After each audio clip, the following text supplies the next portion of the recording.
بینەرانی کەناڵی پێیان سڵاوتان لێبێت لە پردی زارگەلی خەلیفانی دیاران پردا ماوەی 5 مانگە بار هەڵگرێک لە 15 2025 خۆی پێدا کێشا کە بۆ هۆی تێکچوونی پردەکە بە تەواوەتی کەڵکی هاتووە پێداکردنی نەما.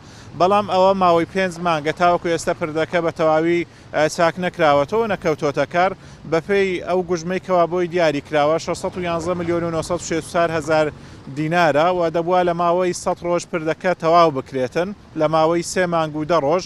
بەڵام تاوەکو ئێستاوە 5 مانگی بەسەرداتەیە ئەپەڕێ تەواو نەکراوە نەکەوتۆتە کار کاری تێدا کراوە بەڵام کارکردنەکەی هێواژ وە تاوەکو ئێستا وای لێ نەهاتووە کە هاتوچۆی بەسەردا ئاسایی ببێتەوە. ئەم ڕێگایە گرفتی بۆ شۆفێران دروست کردووە بە تایبەتی لە ڕۆژانی بارانبارین گرفتێکی زۆری هەیە چاڵ و چۆڵی زۆری تێدا دروست بووە وای کردووەکەوە قەرەباڵغیەکی زۆر لە ڕێگاکە دروست بێتن بە تایبەتی ئەم ڕێگایە ڕێگایەکی گەشتیاریە و بازرگانیە هاتوچۆی زۆری پێدا ئەکرێتن. ڕۆژانی پێنجشەممە و هەینیش قەرەباڵغتر ئەبێ بەهۆی ئەوەی کە گەشتیارێکی زۆر لە خوار و ناوەڕاستی عێراق لە ناوخۆی هەرێمی کوردستان سەردانی ناوچە گەشتیاریەکانی ئیدارەی سۆرانەکەن.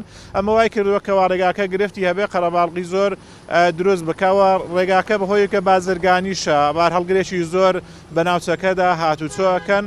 ئەمە وای کردووە کە ڕێگاکە بەردەوام قەرەباڵغی تێدا هەبێ و گرفتی هاتوچۆی تێدا دروست بێ. پێویستە لایەنی پەیوەندیدار پەلە بکەن لە تەواوکردنی پردەکە بۆ ئەوی بکەوێتە کار و هاتوچۆی تیادا ئاسایی بێتەوە.